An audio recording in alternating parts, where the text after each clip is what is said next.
श्री गणेशाय नमः। प्यारे भक्तों, आज सुनेंगे बुधवार की कथा।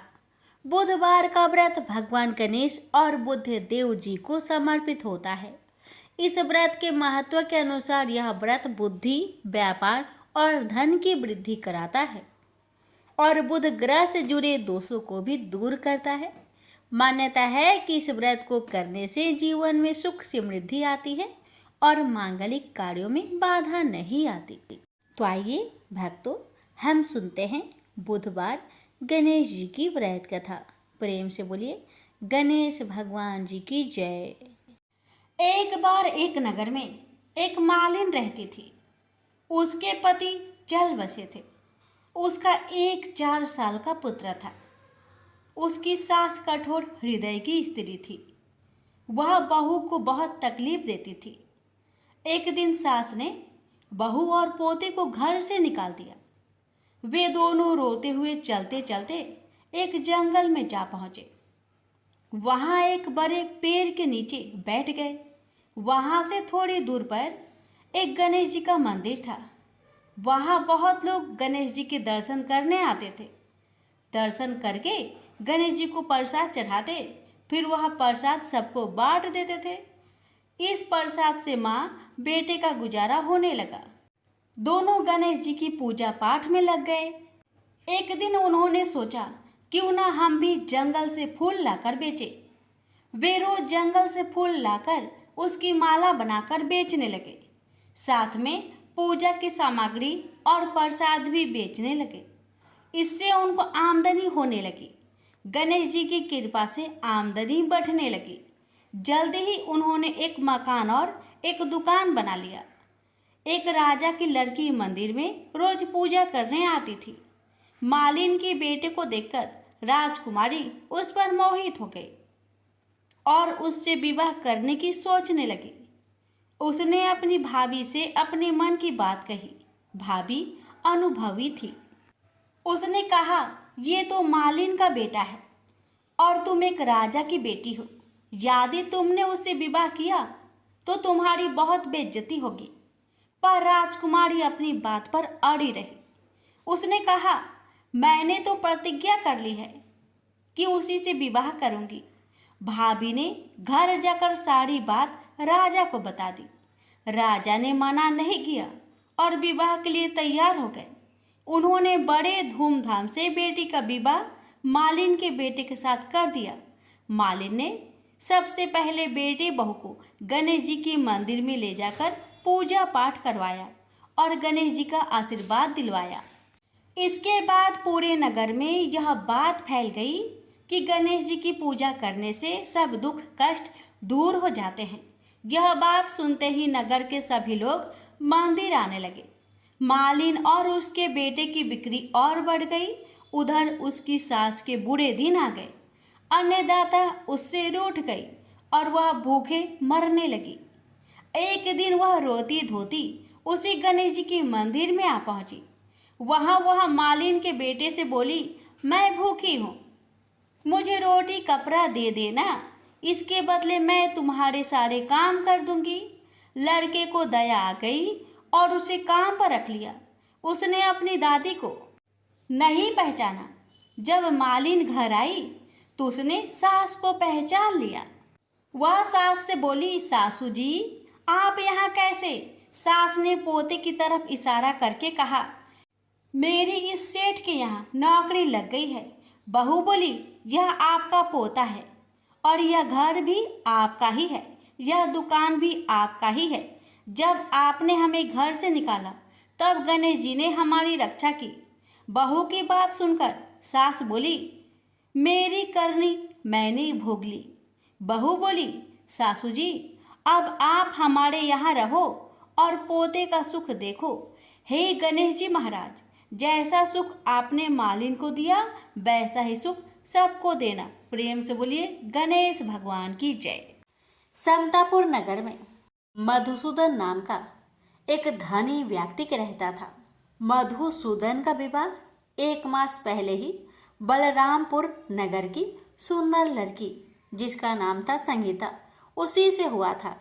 शादी के कुछ दिन बाद ही संगीता की माता की तबीयत खराब हो जाती है, इसलिए संगीता अपने माता के घर चली जाती है और वहीं पर कुछ दिन रुक जाती है और इधर मधुसूदन अकेला ही रहता है।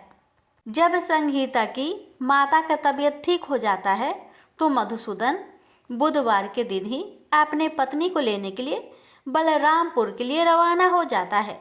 बलरामपुर पहुंचकर अपने ससुरारी में जाता है और अपने सास ससुर से संगीता को विदा करने के लिए आज्ञा मांगता है। लेकिन संगीता के माता पिता बोले, दामाद जी, आज तो बुधवार का दिन है। बुधवार के दिन बेटी की विदाई और कोई भी शुभ कार्य के लिए यात्रा नहीं करना चाहिए। लेकिन मधुसूदन अपने सास ससुर की एक ही बात नहीं माना और जीत पर अड़ गया कि मैं आज ही संगीता को लेकर जाऊंगा और कुछ भी नहीं होगा, आप खुशी खुशी विदा कर दीजिए। अब अपने दामाद के जीत के आगे संगीता के माता पिता हार मान लेते हैं और अपनी बेटिया को विदा कर देते हैं। अब मधुसूदन और संगीता दोनों जन बैलगाड़ी से यात्रा प्रारंभ करते हैं। 2 कोस की यात्रा के बाद ही उसकी गाड़ी का एक पहिया टूट गया। वहां से दोनों पैदल ही यात्रा करना शुरू कर देते हैं और पैदल चलते चलते बेचारी संगीता तो थक जाती है और उसे जोर से प्यास लग जाती है। तो अपने पति से कहती है, सुनिए जी, मुझे बहुत जोर से प्यास लगी है। तो मधुसूदन कहता है, ठीक है, तुम इस पेड़ की छांव में बैठो, मैं देखता हूँ आसपास में कहीं अगर पानी मिल जाए तो मैं लेकर आता हूँ, तुम यहाँ से कहीं जाना मत। इतना कहकर मधुसूदन पानी ढूंढने के लिए चल दिया। थोड़ी देर इधर उधर ढूंढने के बाद मधुसूदन को कहीं से जल मिल जाता है और वह जल लेकर वापस उसी जगह में आता है जहाँ उसकी पत्नी पेड़ के नीचे छांव में बैठी हुई थी। मगर ये क्या, वह बहुत हैरान हो जाता है क्योंकि उसकी पत्नी के पास उसी की शक्ल का एक आदमी बैठा हुआ था और संगीता उस आदमी की दी हुई पानी को पी रही थी। ये देखकर मधुसूदन चौंक गया। जब संगीता का नजर दूसरे मधुसूदन पर पड़ा तो बेचारी वो भी हैरान रह गई और दोनों में से असली मधुसूदन कौन है बेचारी अंतर न कर पाई। अब मधुसूदन को बहुत क्रोध आया और क्रोध में उसने उस व्यक्ति से पूछा, तुम कौन हो और मेरी पत्नी के पास क्यों बैठे हो? मधुसूदन की बात सुनकर उस व्यक्ति ने कहा, अरे भाई, यह मेरी पत्नी संगीता है। मैं अपनी पत्नी को ससुराल से विदा कराकर लाया हूँ, लेकिन तुम कौन हो जो मुझसे ऐसे प्रश्न कर रहे हो? उस व्यक्ति की बातें सुनकर मधुसूदन भड़क उठा और कहने लगा कि तुम जरूर कोई चोर या ठग हो। यह मेरी पत्नी संगीता है। मैं इसे पेड़ के नीचे बैठाकर जल की खोज में गया था। इस पर उस व्यक्ति ने कहा, अरे भाई, झूठ तो तुम बोल रहे हो। संगीता को प्यास लगने पर जल लेने मैं गया था। मैंने तो जल लाकर अपनी पत्नी को पिला भी दिया। अब तुम चुपचाप यहाँ से चलते बनो, नहीं तो किसी सिपाही को बुलाकर तुम्हें पकड़वा दूंगा। दोनों एक दूसरे से लड़ने लगे। उन्हें लड़ते देख बहुत से लोग वहां इकट्ठे हो गए। नगर के कुछ सिपाही भी वहां आ गए। सिपाही उन दोनों को पकड़कर राजा के पास ले गए और सारी कहानी राजा को सुना दी। राजा ने भी कोई निर्णय नहीं कर पाया। संगीता भी उन दोनों में से अपने वास्तविक पति को नहीं पहचान पा रही थी। राजा ने दोनों को ही कारागार में डाल देने के लिए कहा। राजा के इस फैसले पर असली मधुसूदन भयभीत हो गया। तभी आकाशवाणी हुई, मधुसूदन, तूने संगीता के माता पिता की बात नहीं मानी और बुधवार के दिन अपनी पत्नी को ससुराल से ले आया। यह सब भगवान बुद्ध देव के प्रकोप से हो रहा है। भविष्यवाणी सुनकर मधुसूदन बहुत डर गया और हाथ जोड़कर बुद्ध देव से क्षमा प्रार्थना करने लगा कि हे बुद्ध देव, हे भगवान, मुझसे बहुत बड़ी गलती हो गई कि मैंने अपने सास ससुर की बातें ना मानी। उसका सजा मुझे मिल चुका है। हे भगवान, कृपा करके मुझे क्षमा कर दीजिए। मैं आगे से ऐसी गलती कभी नहीं करूँगा। मुझे माफ़ कर दीजिए। मैं भविष्य में आप कभी भी बुधवार के दिन यात्रा नहीं करूँगा और सदैव बुधवार को आपका व्रत किया करूँगा और कथा सुना करूँगा। मधुसूदन के प्रार्थना करने से भगवान बुद्ध देव उसे क्षमा कर देते हैं और तभी दूसरा व्यक्ति राजा के सामने से ही गायब हो जाता है। राजा और दूसरे लोग इस चमत्कार को देखकर हैरान हो गए। भगवान बुद्ध देव की इस अनुकंपा से राजा ने मधुसूदन और उसकी पत्नी को सम्मान पूर्वक विदा किया। कुछ दूर चलने पर रास्ते में उन्हें वही बैलगाड़ी मिल गई। बैलगाड़ी का टूटा हुआ पहिया भी अपने आप जुड़ा हुआ था। दोनों उसमें बैठकर समतापुर की ओर चल दिए। मधुसूदन और उसकी पत्नी संगीता दोनों बुधवार को व्रत करते हुए आनंद पूर्वक जीवन यापन करने लगे। इस तरह भगवान बुद्ध देव की कृपा से उनके यहाँ खुशियाँ बरसने लगी। इस तरह जो भी स्त्री या पुरुष विधिवत बुधवार का व्रत करके व्रत कथा को श्रद्धा पूर्वक सुनते हैं, भगवान बुद्ध देव उनके सभी कष्टों को दूर करते हैं। प्रेम से बोलिए बुद्ध देव भगवान की जय।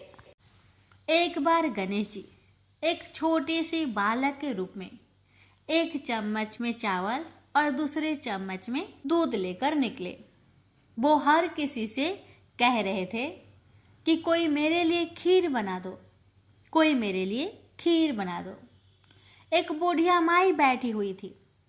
उसने कहा, ला बेटा, मैं तुम्हारे लिए खीर बना देती हूँ।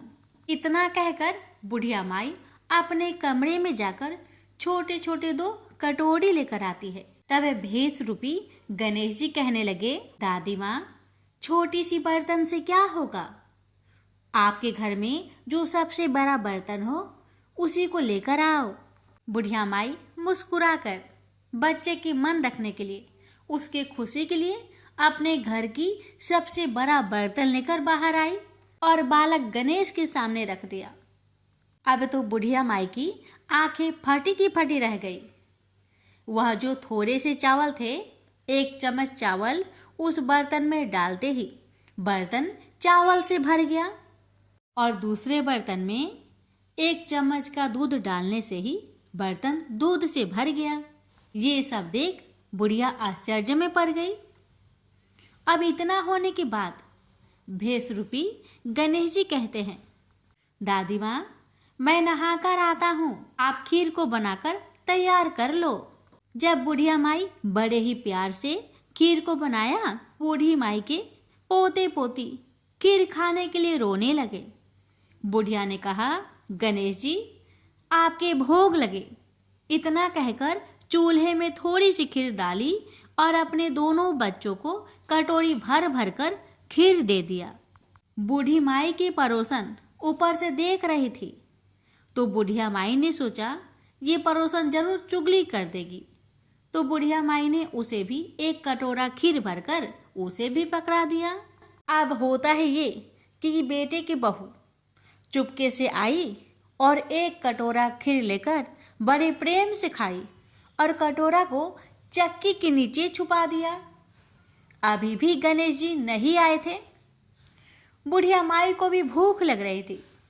बेचारे वो भी 1 कटोरा खीर भरकर किवाड़ के पीछे बैठकर एक बार फिर कहा, हे गणेश जी, आपको भोग लगे, ऐसा कहकर खाना शुरू कर दिया। तभी गणेश जी आ गए।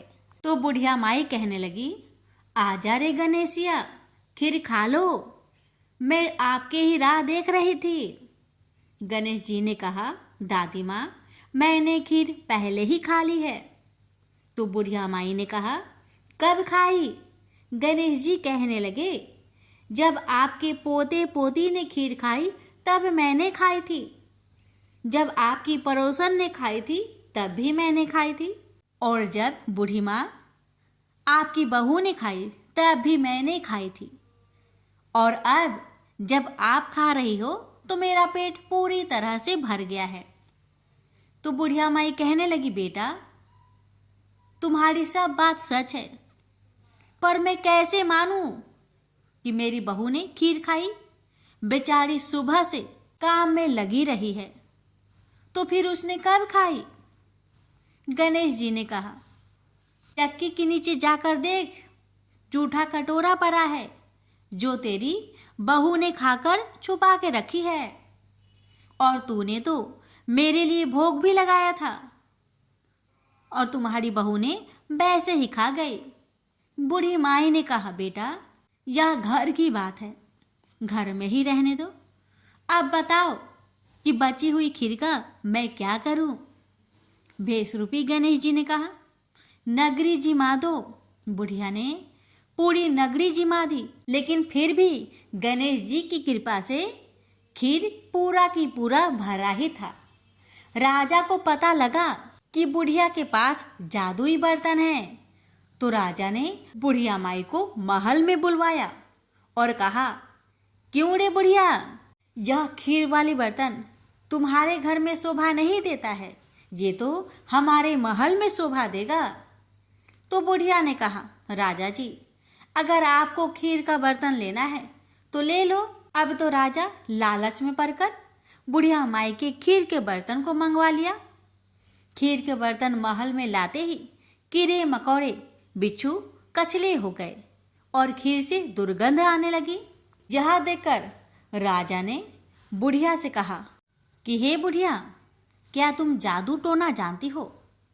ये खीर के बर्तन महल में आते ही कीड़े मकोड़े बिच्छू में बदल गए, ऐसा क्यों? मुझे बताओ। पहले तुम अपने खीर के बर्तन वापस ले लो, फिर मुझे सारी कहानी बताओ। राजा ने जैसे ही वह खीर वाली बर्तन बुढ़िया माई को दिया, वैसे ही बूढ़ी माई के हाथों से लगते ही वह खीर फिर से सुगंधित खीरों में बदल गया। ये देखकर राजा बड़े आश्चर्य में पड़ गया और बूढ़ी माई से कहने लगा, हे बुढ़िया माई, कृपा करके बताओ ऐसा चमत्कार कैसे? तो बुढ़िया माई ने कहा, हे महाराज, ये बर्तन मुझे गणेश जी ने दिया है और उन्हीं की कृपा से ये खीर के बर्तन खाली नहीं पड़ती। सारी कहानी बताकर बुढ़िया माई राजा से विदा लेकर अपने घर को चली आती है और गणेश जी से कहती है, हे गणेश जी, बची हुई खीर का मैं क्या करूं? गणेश जी ने कहा कि झोपड़ी की कोने कोने में खरा खोदकर गाड़ दो, उसी जगह सुबह उठकर वापस खोदेगी तो धन के 2 चाड़े मिलेंगे। ऐसा कहकर गणेश जी अंतर्ध्यान हो गए और जाते समय भगवान झोपड़ी को लात मारते हुए गए तो झोपड़ी के स्थान पर महल हो गया। सुबह बहू ने फावड़ा लेकर पूरे घर को खोद दिया, लेकिन कुछ भी नहीं मिला। तो बहू कहने लगी, सासू जी, आपके गणेश जी झूठे हैं।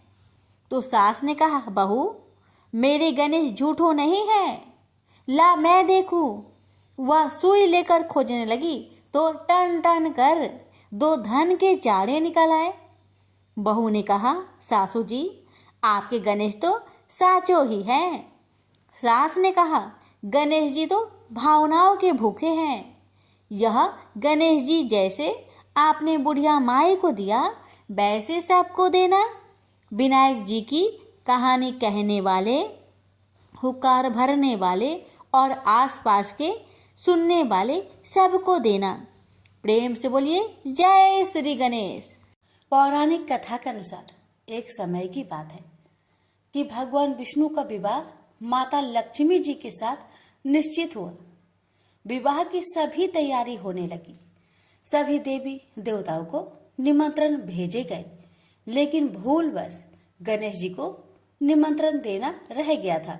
इधर भगवान विष्णु की बारात जाने का समय आ चुका था। सभी देवता अपनी पत्नियों के साथ विवाह समारोह में शामिल होने को आए, परंतु सभी देवी देवताओं ने देखा कि गणेश जी कहीं दिखाई नहीं दे रहे हैं। तब उन सभी ने आपस में चर्चा की, क्या गणेश जी को नहीं न्योता दिया गया या गणेश जी ही नहीं आए हैं। सभी को इस बात पर बहुत आश्चर्य हुआ। इस बात पर उन सभी ने विष्णु भगवान से ही इसका कारण पूछा। विष्णु भगवान से पूछने पर उन्होंने कहा कि हमने गणेश जी के पिता भोलेनाथ, महादेव और माता पार्वती को न्योता भेजा था। यदि गणेश जी अपने पिता के साथ आना चाहते तो आ जाते। अलग से उन्हें न्योता देने की कोई आवश्यकता भी नहीं थी। दूसरी बात यह है, उनको खाने में 1.25 मन मूंग, 1.25 मन चावल, 1.25 मन घी और 1.25 मन लड्डू का भोजन चाहिए। यदि गणेश जी नहीं आएंगे तो कोई बात नहीं, दूसरे के घर जाकर इतना सारा खाना पीना अच्छा भी नहीं लगता।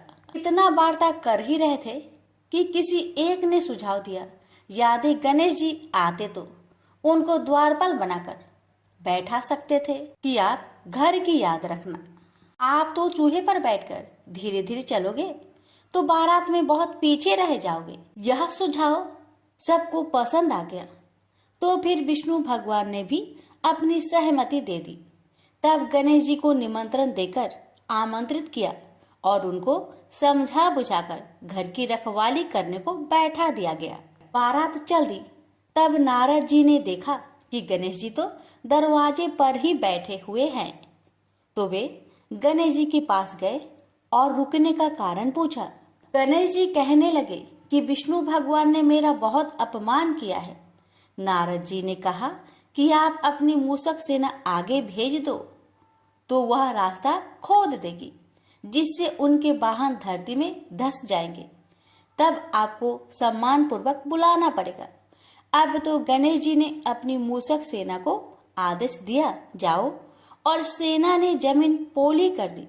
जब बारात वहां से निकली तो रथों के पहिए धरती में धंसने लगी। लाख कोशिश की परंतु पहिए नहीं निकले।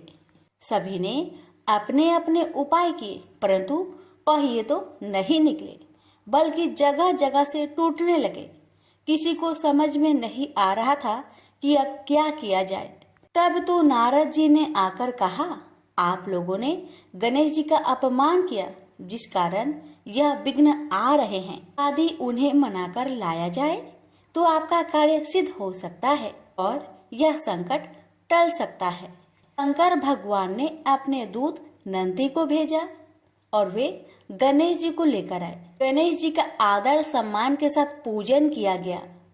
फिर रथ के पहिए निकलने लगे और यह संकट टल गया।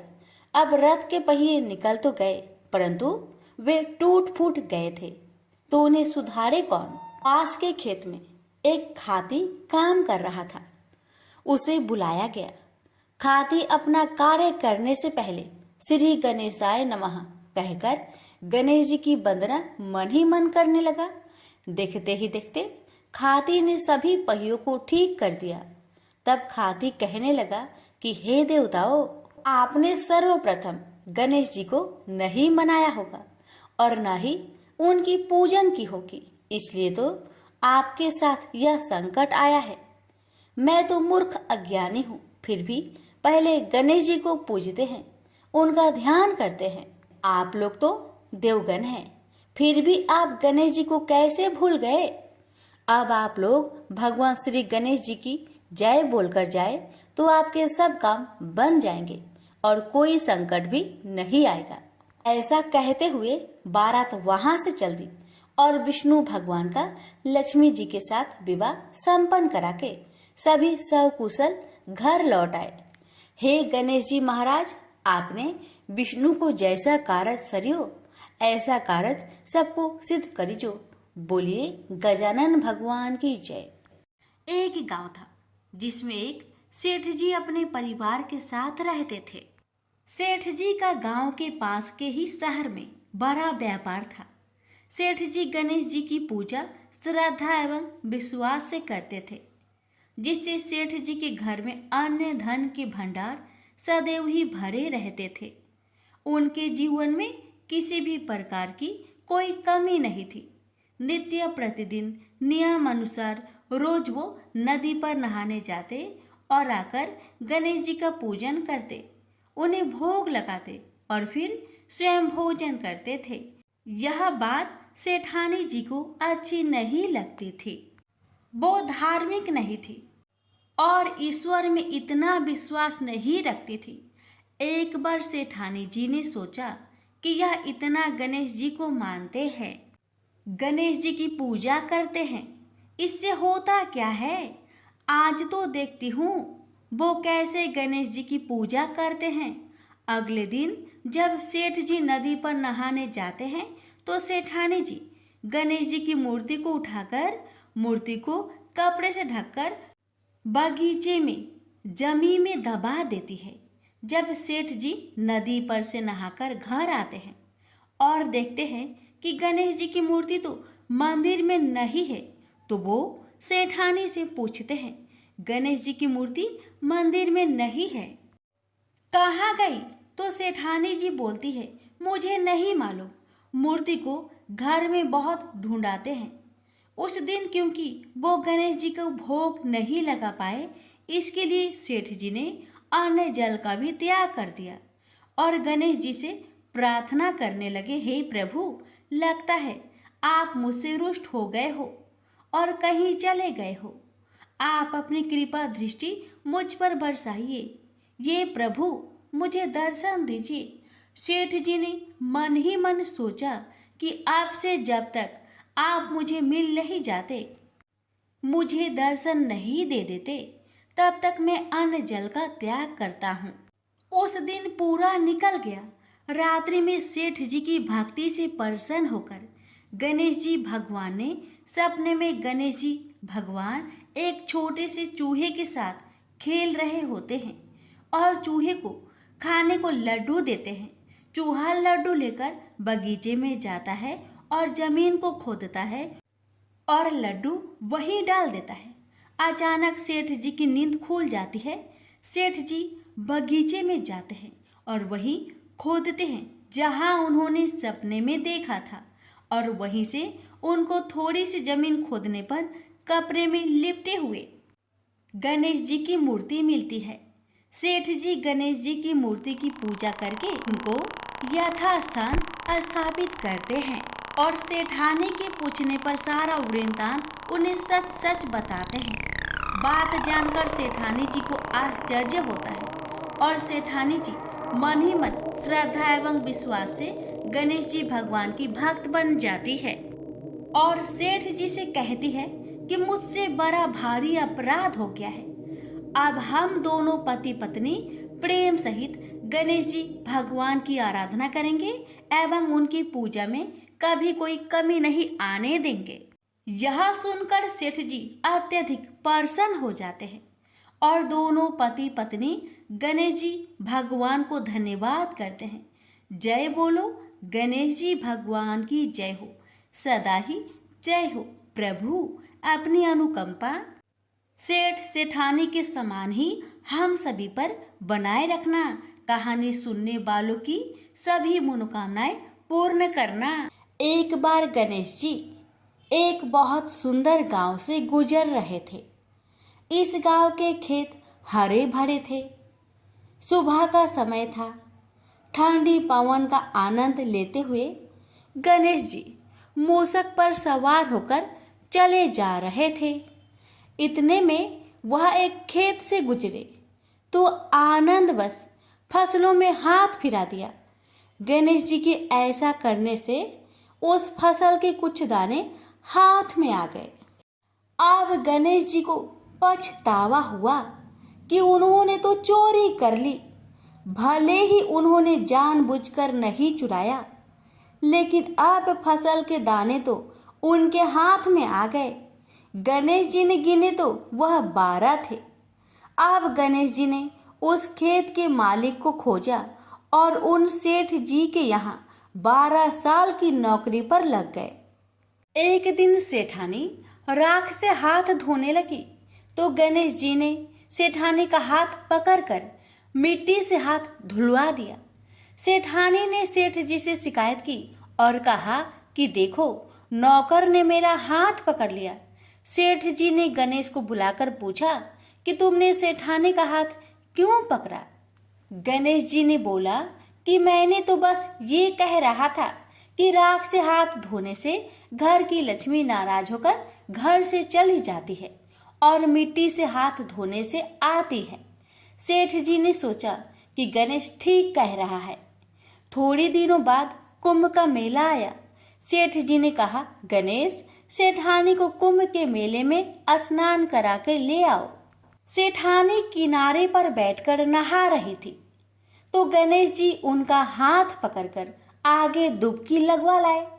घर आकर सेठानी ने सेठ से कहा कि गणेश ने तो मेरी इज्जत ही नहीं रखी और इतने सारे आदमियों के बीच में मुझे घसीटकर आगे पानी में ले गए।